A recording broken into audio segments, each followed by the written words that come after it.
오늘 제목을 좀 바꾸어 보십시다. 본문은 차이가 없습니다만은 삶의 지혜라고 하는 제목을 가지고 생각하는 것이 오늘 우리 읽은 성경을 좀 더 자연스럽게 이해할 수 있을 것 같습니다. 우리가 교회에 나와서 이 설교 시간이 어떤 면에서는 가장 시간을 많이 할애해야 하는 예배 순서입니다. 제일 중요한 거 하나님의 말씀 아닙니까? 아예 저하고 이제 언제든지 설교를 전하고 듣는 시간에는 하나님의 말씀으로 시작하고 하나님의 말씀으로 마칠 수 있도록 여러분들께서 말씀에 깊은 관심을 가지시기를 바랍니다.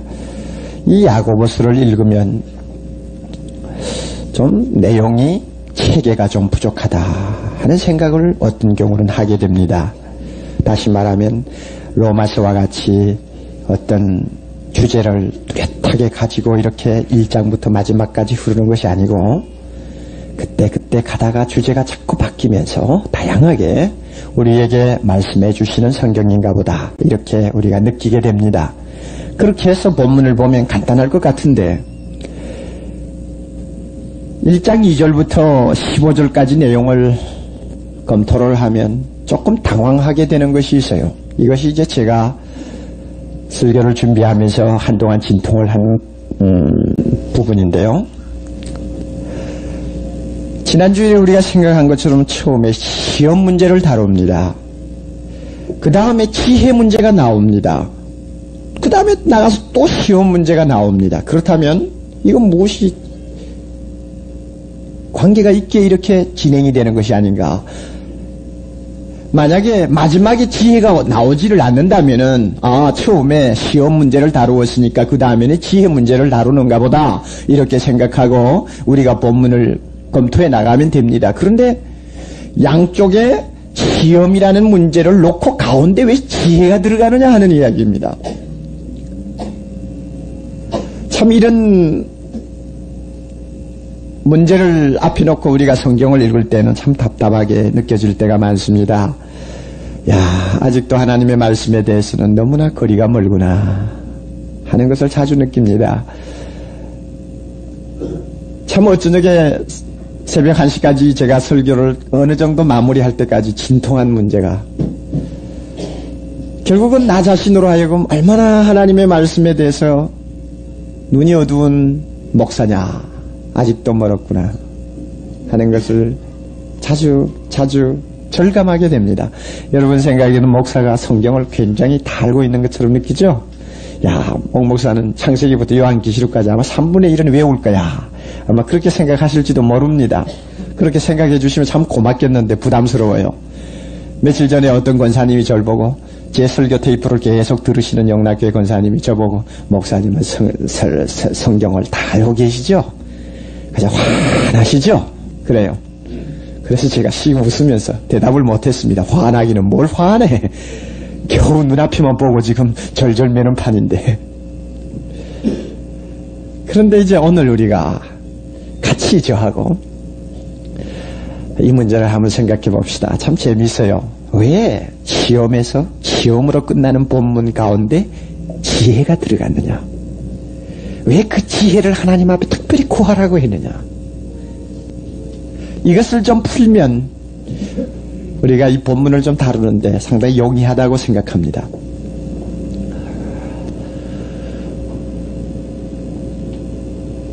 그렇게 하려면 먼저 이 지혜가 무엇인가를 우리가 좀 생각해 보아야 합니다. 지혜, 성경에 너무 많이 나오는 말씀입니다. 지혜가 무엇이냐? 성경에 보면은 지혜와 명철이라는 말이 언제든지 붙어옵니다. 항상 같이 다녀요.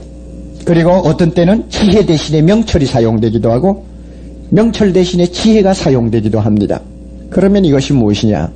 라이트푸트라고 하는 유명한 신약 학자가 이 문제를 가지고 이렇게 대답을 합니다. 지혜는 사물의 본질을 꿰뚫어보는 통찰력. 그러면 이것은 좀 논리적인 단어입니다.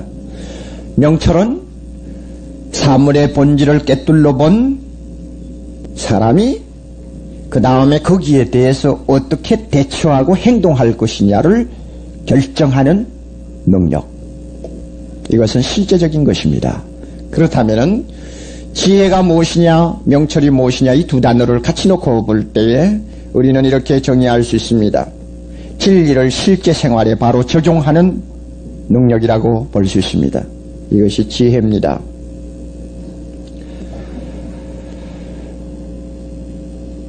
여러분, 사물의 이 근본 본질을 꿰뚫러 본다 하는 이야기가 무엇인지 이런 예를 들면 쉽게 알 수 있습니다. 솔로몬은 어머니와 자녀 사이에 교류되는 사랑에 대해서 깊이 이해를 한 사람입니다. 모자 간의 애정, 이것이 무엇이냐? 그 본질은 세상에서 가장 강한 것이다. 그러므로 경우에 따라서는 자기 자식을 살리기 위해서 생명을 내놓을 수 있는 것이 어머니다. 또 자기 자식을 위해서라면, 자기 자식을 살리기 위해서라면 자기의 모든 것을 포기할 수 있는 것이 어머니의 사랑이다. 꿰뚫러 보고 있었습니다. 이게 지혜입니다. 그런데 하루는 여자 둘이가 애 하나를 데리고 와서 내 아이다 너 아이다 하고 싸웁니다. 솔로몬은 자기의 지혜를 적용합니다. 분명히 참 어머니를 가려낼 수 있는 길이 있을 거야. 그렇지. 애정을 한번 테스트해보자. 칼을 가지고 오너라.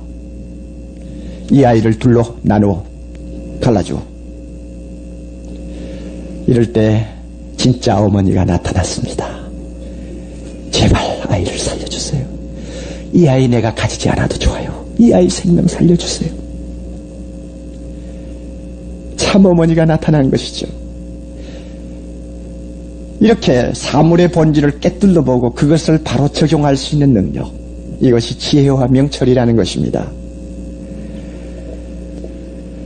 우리는 이 솔로몬의 지혜서를 읽어보면 제일 중요하게 다루는 부분이 지혜함이니까 지혜를 얻으라, 지혜를 살아가라, 최고야, 최고야. 예. 여러분 잠언 3장에 보면 지혜를 얻는 자와 명철을 얻는 자가 복이 있나니 이는 지혜를 얻는 것이 돈을, 은을, 금을 얻는 것보다 낫고 그 이익이 정금을 소유한 것보다 나음이니라. 지혜는 진주보다 귀하니 너희 사모하는 모든 것으로 이에 비교할 수가 없도다. 정말 비교할 수가 없다. 지혜만 가져보라. 지혜는 너를 악한 자의 길에서 보호해 줄 것이다. 지혜만 가져보라. 너는 폐역을 말하는 자로부터 네 생명을 보존해 줄 것이다. 지혜를 살아가라. 우리가 이 세상을 살면서 무엇을 얼마나 가지느냐, 내가 얼마만큼 위치를 더 높은 곳에 두느냐 하는 문제보다 더 중요한 것은 내가 어떤 사람이 되느냐 하는 문제인데, 어떤 사람이 되느냐 하는 문제는 지혜자냐 어리석은 자냐 이것을 가지고 결정하는 것입니다. 여러분, 우리 주변을 보세요. 지혜가 부족해서 불행해지는 사람이 얼마나 많습니까? 차라리 저 사람 돈을 가지고 않고 돈을 벌지 않았더라면 저렇게 비참해지지 아니했을 텐데 돈 때문에 망했구만.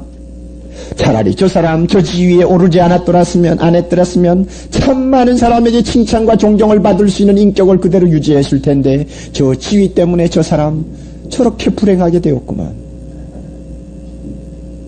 지혜가 없어요. 돈 뒤에 숨어있는 깊은 본질을 깨닫지 못했어요. 높은 고관 대작의 지위 밑바닥에 깔려있는 그 기본적인 성격이 무엇인지 깨뚫러 보지를 못했어요. 그러기 때문에 당하는 것입니다. 시간과 돈과 정력을 올바로 사용하지 못해서 드디어 때늦은 인생이 되어버린 소위 투레이트맨이 되어버린 사람들이 우리 주변에 너무나 많습니다. 옥 목사도 그 중에 하나입니다. 너무 늦었어. 지나간 인생을 돌이켜보면 야, 내가 왜 좀 전략하지 못했을까? 왜 시간을 좀 더 전략하지 못했을까? 아무리 뒤돌아보면서 탄식해도 돌이킬 수 없고 다시 걷어들일 수 없는 지나간 세월입니다. 우리 젊은이들 다 지금 주의하세요. 잘못하면 투레이트맨이 됩니다. 지혜가 없어 그래요. 인생을 바로 보지 못했어요. 사람을 사귀고 사람 친구를 선택할 때도 지혜가 있어야죠. 얼마 전에 여러분 보셨죠? 친구 하나 잘못 새겨가지고 그 친구가 자기 젊은 아내를 죽이고 강도질을 하는 걸 여러분 보셨죠? 세상은 다 선한 사람이 아니라는 걸 알아야죠. 사람을 보고 분별할 줄 알아야죠. 말을 듣고 분석할 줄 알아야죠. 그 사람의 마음을 읽을 수 있어야죠. 그 사람의 눈초리를 볼 수 있어야죠. 이렇게 되려면 지혜가 필요한데 우리는 가끔 그러지를 못합니다. 그래서 망해요.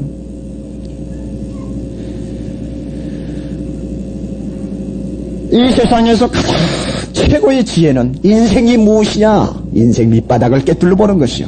사람이 왔다 사람이 가는 과정을 한번 깊이 생각하는 것입니다. 아, 인생은 죄인이구나. 과연 인생은 이대로 있다가는 죄값으로 영원히 멸망하는 것이구나. 그렇다면 하나님을 찾자. 구원의 길을 찾아보자. 이거 지혜 아닙니까? 그래서 예수 믿고 교회 나오는 분들이 많이 있습니다. 여러분들 가운데 대부분이 그런 분들인 줄 압니다. 지혜자입니다. 최고의 지혜입니다. 쉬운 일이 아닙니다. 그러나 그 지혜를 가진 사람은 삽니다. 흔히들 지혜와 경험을 혼돈하는 경우가 많이 있습니다. 경험이 많으면 어려운 문제도 쉽게 해결해. 경험이 많으면 분별할 수 있어. 경험이 많으면 조금 더 나은 설계를 할 수 있어. 흔히 이렇게 생각합니다. 경험 참 중요한 것입니다. 그러나 경험하고 지혜하고는 다른 것입니다. 저는 이렇게 생각합니다. 경험이 무엇이냐? 경험은 밤길을 지금 가고 있는 자동차 헤드라이트와 같다. 그렇게 생각합니다. 로우빔을 켜면 불과 30-40m밖에 비치지를 않습니다. 그 다음에는 모릅니다. 그 길이 커브가 어떻게 돌아가는지 잘 모릅니다. 비탈길인지 오르막길인지도 잘 모릅니다. 포장이 되었는지 안 되었는지도 모릅니다. 제가 콜로라도에서 밤에 여행을 해보니까 그래요. 밤에는 앞에 30-40m밖에 안 보여요. 아무것도 안 보여요. 몰라요. 뭐가 뭔지 모르겠어요. 그래서 가끔가다 하이빔을 켜서 저 앞쪽을 보아야 합니다. 아, 길이 커브가 도는구나. 아, 내리막길이 시작되는구나. 숲이 우거져 있구나. 좀 봐야죠. 그런데 앞에 있는 헤드라이트는 그게 불가능합니다. 겨우 앞만 보고 이렇게 찾아가는 거예요. 이게 경험입니다. 많은 사람이 눈앞에 불과 몇 발짝을 보는 이 경험을 가지고 살려고 애를 쓰다가 멀리를 보지 못했기 때문에 너무나 돌이킬 수 없는 결과를 가져오는 일이 많습니다. 지혜는 본질을 꿰뚫러 보는 것입니다. 그리고 거기에 대해서 자기를 처신하는 명철을 이야기합니다. 이제 본문으로 돌아가서 그러면 자 여러분 지혜가 그런 것이라고 한다면 이 앞에 있는 시험하고 무슨 관계가 있습니까? 지난주일에 저는 여러 가지 시험을 만나거든 온전히 기뻐하라 그랬습니다. 누가 기뻐할 수 있느냐? 믿음이 좋은 사람이 기뻐할 수 있다. 아멘. 그래요. 그러나 믿음은 전반적인 원리를 이야기하는 것이고 구체적으로 따져서 들어가면은 믿음을 통해서 얻는 지혜가 있어야만이 여러 가지 시험과 어려움 속에서도 기뻐할 수가 있습니다. 지혜. 나에게 온 이와 같은 어려운 연단과 시험은 내 믿음을 순수하게 만드는 하나의 과정이구나. 이것 보는 것이 지혜요. 이 시련을 통해서 나의 인격은 온전해지고 구비해지고 부족함이 없는 하나님의 거룩한 자녀로 성장하는 것이다 하고 꿰뚫려 보는 것 지혜입니다. 12절에 있는 바와 같이 내가 이 시련을 통해서 앞으로 계속 믿음의 생활을 제대로만 한다면 나중에 하나님께서 나에게 생명의 멜리와를 씌워주실 것이다. 바라보는 거 지혜입니다. 이와 같은 사실을 분명히 정확하게 통찰하는 지혜가 있을 때 비로소 모든 시험 중에서 하나님 감사합니다. 기뻐하고 찬양할 수 있는 것입니다. 그래서 지혜가 중간에 들어가 있습니다. 참 우리에게 필요한 것 아닙니까? 그러면 지혜 뒤에 따라오는 구절을 한번 봅시다. 무엇이라고 하셨죠? 낮은 형제는 자기의 높음을 자랑하고 부한 형제는 자기의 낮아짐을 자랑할지니. 참 재미있는 말씀입니다. 그러면 낮은 형제가 누굽니까? 뒤에 나오는 부한 형제하고 비교를 해보면 가난한 사람입니다. 누구나 가난하면 세상에서 사람들에게 멸시받기 쉽고 자기 자신이 또 하고 싶은 일 제대로 못하니까 초라해 보이고 힘이 없습니다. 그래서 낮은 형제. 이 야고보서를 읽는 독자들 가운데서는 그 당시에 너무나 가난한 사람들이 많았습니다. 유대인이라고 그랬죠? 유대인인데 예수 믿으면 지금도 호적에서 빼버립니다. 가문에서 쫓겨납니다. 그런데 2000년 전에 오죽했겠어요? 유대인인데 예수 믿은 사람들. 유대인이 십자가에 못 박았는데 그 십자가에 못 박힌 예수를 메시아라고 믿는다고 하는 것은 이단이죠. 그들 보기에는. 그러니 있는 재산 다 빼앗겨 가문에서 핍박받아 자기 신분이 사회적으로 보장이 될 수 없는 코너에 몰립니다. 얼마나 어려웠겠어요. 가난한 자. 그러나 우리는 그와 같은 가난한 상황을 지금은 우리가 실제로 체험을 하기 어려우니까 일반적인 가난한 사람들을 가지고 이야기할 수 있습니다. 자, 이 가난한 사람들이 자기가 높다는 것을 자랑할 수 있는 것이 지혜라고 했습니다. 지혜가 있는 자는 가난한 상황에 빠져 있어도 나는 내가 가난하다고 해서 내가 천해지고 낮아진 것 아니야. 나는 높아 하고 말할 수 있는 사람으로 만든다고 이 말씀이 지금 가르쳐 주는 것입니다. 이것이야말로 대단히 어려운 것입니다. 가난의 본질을 깊이 꿰뚫러 보는 사람은 그 가난이 의미하는 것이 무엇인가를 압니다. 내가 남보다 적게 가졌다고 해서 내 인격이 천해진 것 아니야. 내가 남보다 잘 살지 못한다고 해서 나의 삶의 가치가 떨어지는 것 아니야. 그렇지 않아? 그것 때문에 나 자신에게 깎인 것은 하나도 없어. 나는 높아. 나는 높은 사람이야. 나는 인간이야. 인격이야. 나는 존중받을 수 있는 사람이야. 내 삶은 가치가 있어. 이것을 내다보는 눈이 무엇입니까? 지혜입니다. 보통 어려운 것 아니에요. 그뿐만 아니라 저 사람은 내가 안 가진 물질을 가지고 있어. 그러나 저 사람은 내가 가지고 있는 건 못 가질 수가 있어. 나는 저 사람이 가지고 있는 물질 가지고 있지 못하기 때문에 나는 그 대신 다른 것을 갖고 있어. 무엇이냐? 그것은 눈에 보이지 않는 것, 돈보다도 귀한 것 내가 가지고 있어. 2장 5절 여러분 보세요. 가난한 자가 무엇을 더 가지고 있습니까? 2장 5절 내 사랑하는 형제들아 들을지어다. 그 다음에 다 같이 하나님이 세상에 대하여는 가난한 자를 택하사 믿음에 부요하게 하시고 또 자기를 사랑하는 자들에게 약속하신 나라를 유업으로 받게 하셨느니라. 아멘. 가난한 자, 가난하기 때문에 그만큼 믿음을 더 가질 수가 있는 것입니다. 이것을 깊이 인식하고 발견하는 자가 지혜 있는 자죠. 지혜를 가진 크리스찬들은 자기의 신분이 대단히 높은 신분이라는 것을 항상 의식하고 삽니다. 나는 하나님이 선택한 하나님의 자녀야. 예수님이 나 자신을 살리기 위해서 자기 생명도 바꾼 그만큼 가치 있는 존재야. 장차 하나님 나라에 들어가면 영원한 하나님의 유업을 내가 계승할 수 있는 하나님의 사람이야. 그러므로 나는 왕자다. 나는 왕같은 제사장이다. 거룩한 백성이다. 비록 저 하나님 나라까지 가는 여행길이 좀 어려운 길이라는 그것뿐이야. 어떤 사람은 조금 코스가 좋은 길을 택할 수 있어. 그러나 내가 택한 길은 이상하게 조금 험해. 가난도 오고 생각밖에 부부간의 문제도 생기고 자녀의 문제도 있어. 자기가 원하는 내가 젊었을 때 바라던 꿈이 제대로 이루어지지 아니하는 답답함도 있어. 골짜기를 자주 내려가고 비탈길을 자주 헤매. 괴롭지만 그러나 결국은 그곳에 도달하는데 그곳에 가서 나 자신을 이렇게 훑어보면 험한 길을 걸어왔다고 내가 특별히 달라진 것도 없을 것이요. 조금 편한 길을 걸어왔다고 뭐 색다른 것도 없을 것이요.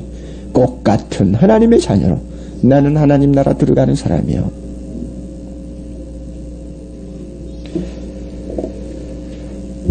예수 안에서는 어떤 사람도 의미 없는 사람이 없어. 다 사는 목적이 있고 하나님이 주신 소명이 있다. 내가 가난하지만은 부자들보다도 내가 못한 거 하나도 없어. 얼마든지 살 가치가 있는 존재요. 하나님께서 나를 통해서 이루시기를 원하는 목적과 뜻이 있어. 이것을 분명히 보는 사람이 누굽니까? 지혜자요.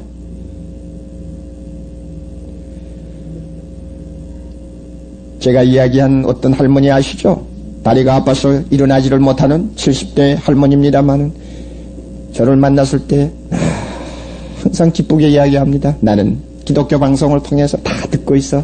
기독교 방송국에 나온 너 사랑의 교회 여집사님들 순장이라고 그러던가? 그 사람들이 하던 이야기 다 들었어. 다 들었어.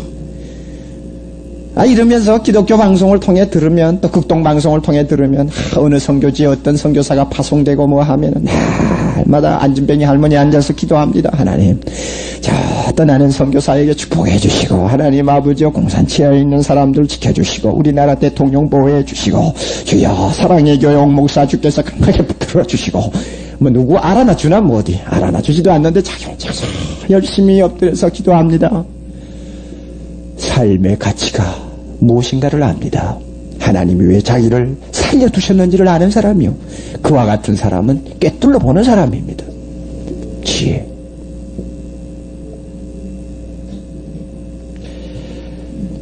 제가 아는 어느 친구 신앙이 좋은 사람입니다. 저를 보고 자기의 가난한 생활을 놓고 이렇게 이야기하는 걸 듣습니다. 오래된 이야기입니다. 옥목사 나를 알지 않니? 내 성격, 내 기질 알지 않니? 만약에 하나님이 나에게 돈을 주셨다면 우리 부부가 지금처럼 행복하지는 않을 거야. 절대로 행복하지 못할 거야. 내 자녀들이 저렇게 주름살 없이 밝게 웃으면서 잘할 수 없을 거야.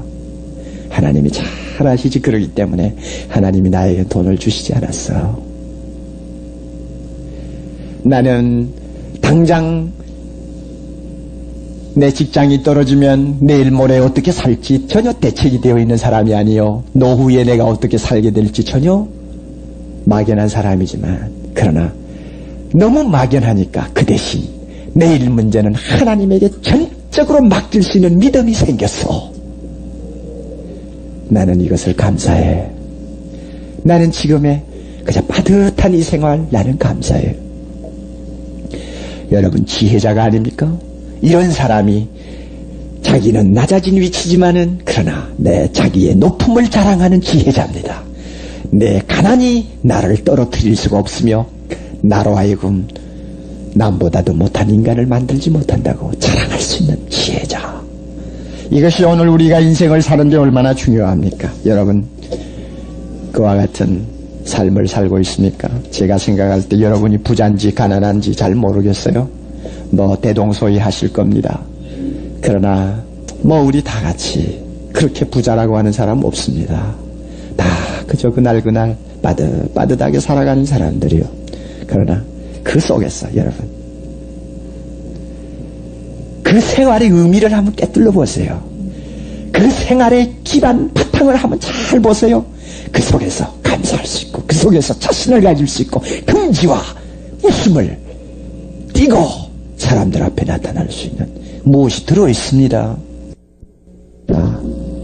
우리가 이러한 지혜를 가지면 바울처럼 궁핍할 때나 배고플 때에도 범사에 감사할 수 있는 일체의 비결을 우리가 소유하게 됩니다.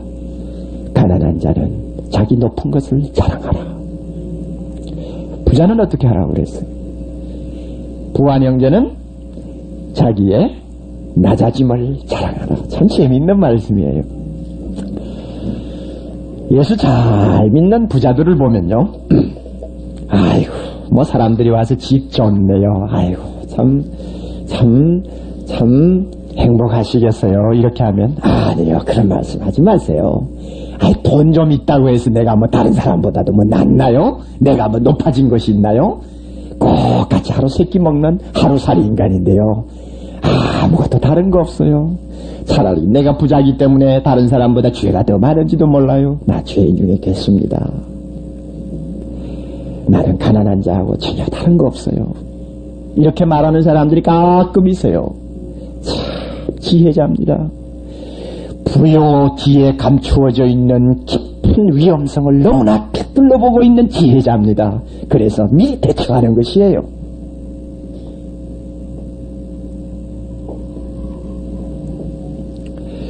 실제로 있었던 어떤 임금 이야기입니다. 그 임금님이 자기 생일을 맞이해서 사람들을 초대했는데 자기 부하 즉 귀족들 한 그룹을 초청했습니다. 그리고 그들을 초청해 가지고는 일반 홀에다가 모셨습니다. 그런데 그 나라에 있는 기독교 신자들 대부분이 가난한 사람들입니다. 가난한 사람 한 그룹을 특별히 또 초청해 가지고는 왕이 그들은 아련실로 모셨습니다. 제일 왕궁에서 높은 자리 아닙니까? 좋은 방이죠? 거기에다가 그들을 모셔가지고 대접을 했습니다. 신하가 그것을 보고 이해를 할 수가 없어요. 왕이요, 왜 그렇게 하시나이까? 왕이 껄껄 웃으면서 지금은 내가 왕이지만은 저 아련실에 있는 저 사람들도 왕이야. 겉으로는 화려하지 아니한 보통 옷을 입은 사람들이지만은 그 안에 있는 신부는 그렇지 않아. 우리 다 같이 들어갈 하나님 나라에 가면 저 사람들이나 나나 꼭 같은 사람들이야. 하나님의 자녀지, 왕이지. 그렇기 때문에 그 사람들의 신분에 맞게 오늘 내가 대접을 해준 것뿐이야. 다른 건 아무것도 없어. 이런 왕을 일컬어서 여러분 지혜로운 왕이라고 그럽니다. 부귀와 영화 그 배후에 있는 허구성이 무엇인지를 깊이 꿰뚫러 보는 지혜를 가진 왕입니다. 그러므로 그 앞에는 물질을 많이 가졌다 적게 가졌다를 가지고 인간의 높낮이를 평가하는 미련한 짓을 하지 않습니다. 높은 자는 자기 낮아진 것을 자랑하고, 사실 여러분 우리가 가만히 보면 이 부자들이 지혜를 갖는다는 것이 얼마나 어려운가를 압니다. 여러분 우리 주변에 잘 알잖아요. 신문에 나오는 많은 사람들 알잖아요. 부자가 되고 나면 금방 무엇이 되는지 알아요? 봉사가 됩니다.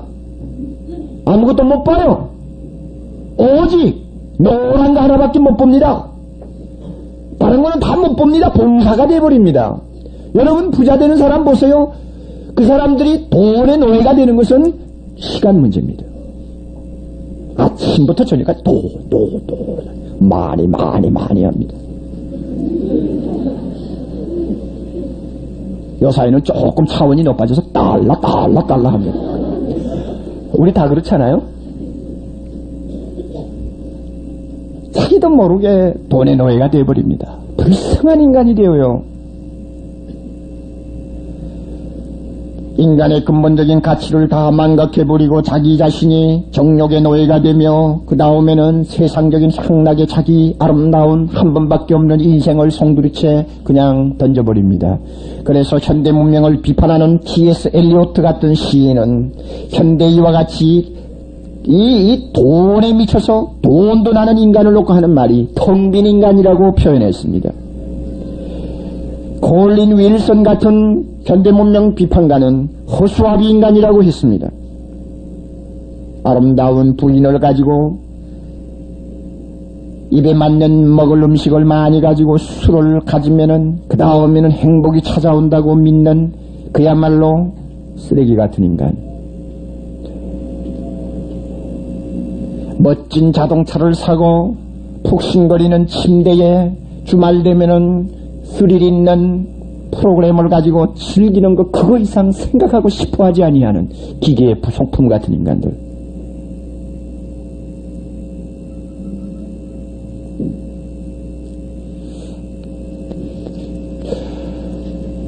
제가 요즘에 조금 뭘 하느라고 이 근교에 가서 좀 있다가 주말 되면 들어오고 하는데 토요일날 들어오면서 보면은 그 차를 타고 저 영동 강릉 쪽으로 스키를 타러 가는 사람들이 많아요. 토요일 되면 갑니다. 이상한 모자들을 쓰고 그 다음에 스키를 위해 그 자동차 위에 얹고 좋아가지고 막 이렇게 갑니다. 틀렸네. 문제는 폼도 틀려요. 이러고 가면 좋았어요. 야, 그걸 볼 때 저는 이제 반대 방향에서 그 사람들 그쪽으로 가고 항상 생각되는 거, 주말마다 생각되는 거, 불쌍하구나. 눈밭에 신나게 미끄러지듯이 지옥으로 미끄러져라. 여러분, 만약에 내가 그렇게 속으로 저주를 한다면 얼마나 기가 막힌 이야기입니까?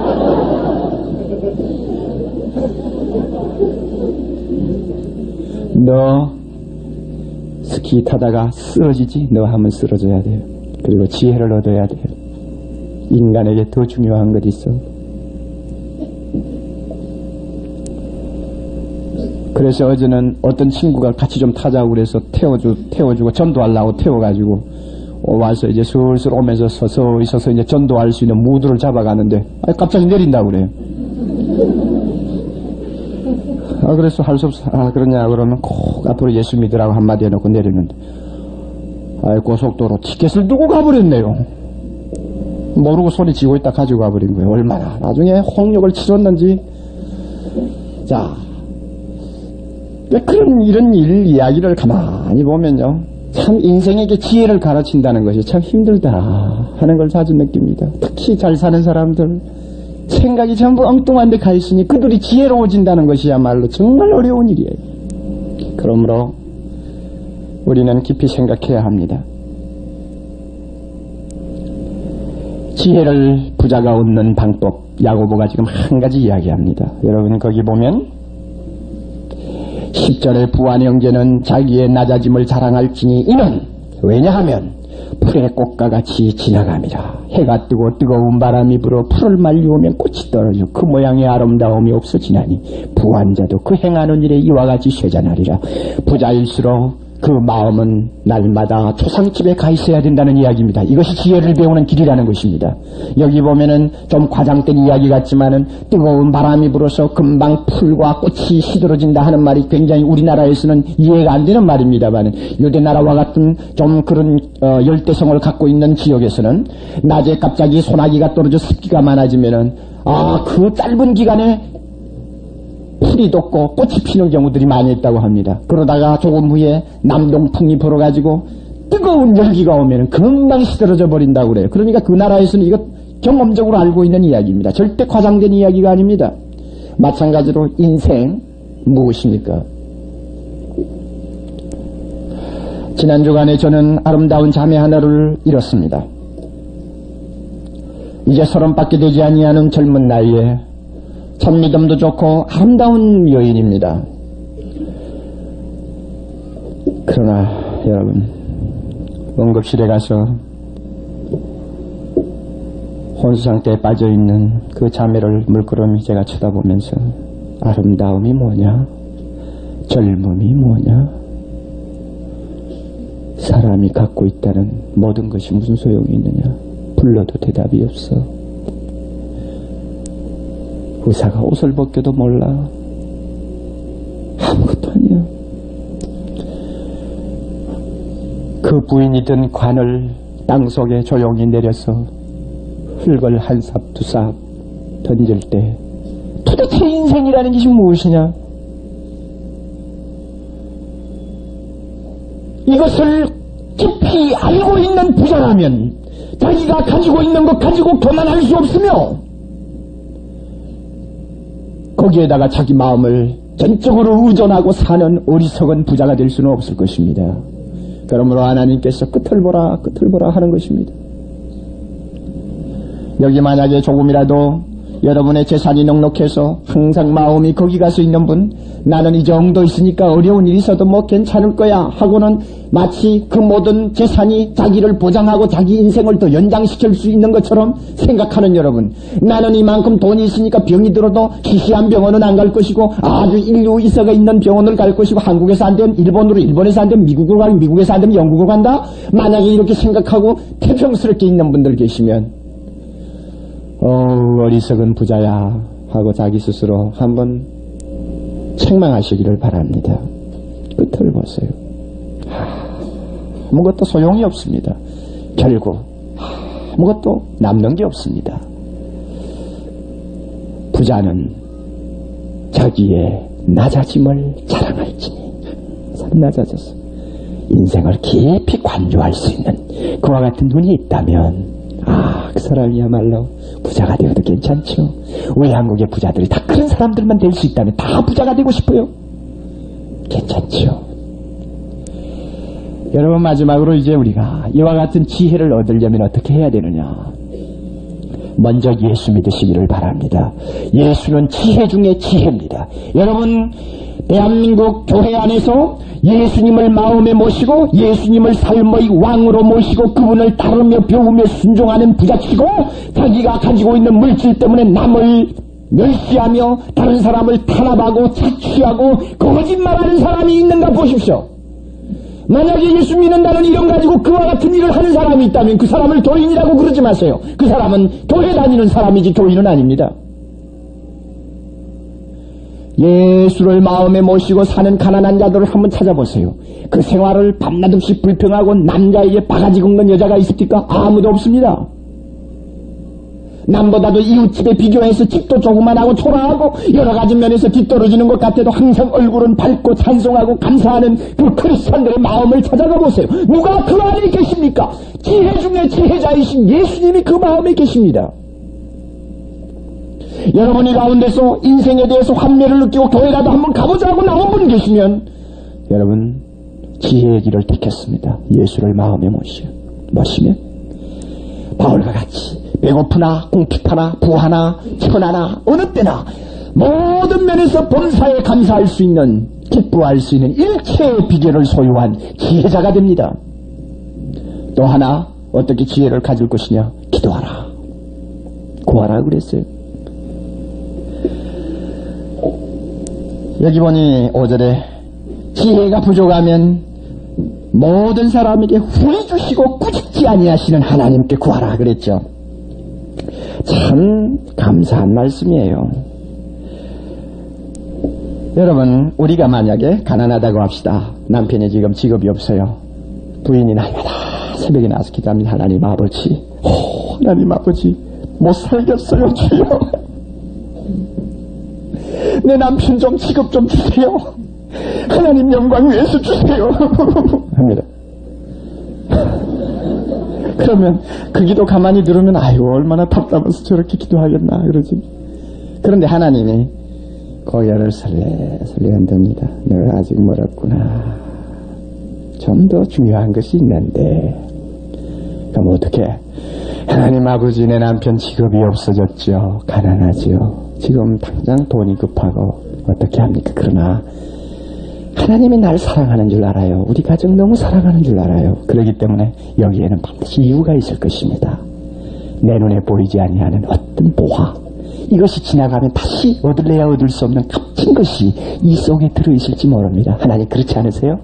그러니 주여 내 눈을 열어 하나님이 나에게 주신 이 귀한 특별한 은혜 먼저 발견하게 주옵소서. 하나님 그런 지혜를 나에게 주옵소서. 만약에 그렇게 기도하고 있다면 이건 솔로몬의 기도입니다. 솔로몬이 왕이 돼가지고 내가 너에게 무엇을 줄고 하나님이 말씀하시니까 하나님 이 백성을 어떻게 선과 악을 분별하게 바로 지도할 수 있습니까? 어린 나에게 지혜를 주옵소서. 하나님이 너무 기뻐가지고 아이고 그래 내가 구하지 아니하는 부여도 주고 내가 구하지 아니하는 장수도 주고 다 주마. 마찬가지예요. 후회 주시고 꾸짖지 아니하시는 하나님, 지혜를 구하는 자에게 하나님 무조건입니다. 여러분 상황을 놓고 바꾸어 달라고 하기 전에 먼저 지금 처한 그 상황에서 하나님이 나에게 무엇을 주시기를 원하시는가를 찾으려고 하는 지혜를 구하세요. 그러면 하나님이 그 기도 기뻐하십니다. 반드시 지혜 주십니다. 그 속에서 행복도 찾을 수 있고 그 속에서 감사도 찾을 수 있고 그 속에서 인생의 자신감도 찾을 수 있습니다. 그 다음에 그것을 가지고 하나님을 찬양하고 감사할 때 시간 자기 자신도 모르게 하나님이 상황도 바꾸어 주시고 더 큰 것 감당할 수 있도록 은혜 주시는 거 저는 압니다. 이게 크리스찬의 삶에 너무나 말로 표현할 수 없는 묘미예요. 지혜를 먼저 구하는 우리 크리스찬들 됩시다. 여러분 상황을 제가 잘 모릅니다. 그러나 하나님은 다 알고 계십니다. 여러분의 마음의 고민과 고통이 무엇인지 저는 모릅니다. 하나님은 알고 계십니다. 여러분이 기도할 때마다 왜 눈물을 흘리는지 나는 모릅니다. 그러나 하나님은 아십니다. 그 속에서 먼저 구하세요. 하나님 지혜를 주세요. 여러분의 상황이 굉장히 잘 되고 있는지도 모릅니다. 부잔지도 모릅니다. 형통한지 모릅니다. 그러나 주여 나에게 낮아질 수 있는 지혜를 주옵소서. 하나님이 그 기도를 기가 막히게 좋아하십니다. 우리 모두가 이와 같은 기도를 통해서 지혜자가 됩시다. 그래서 이 세상 마지막까지 어리석은 자가 되지 않고 하나님 앞에 칭찬 들을 수 있는 귀한 삶이 되기를 주님의 이름으로 축원합니다. 다 같이 기도하십시다.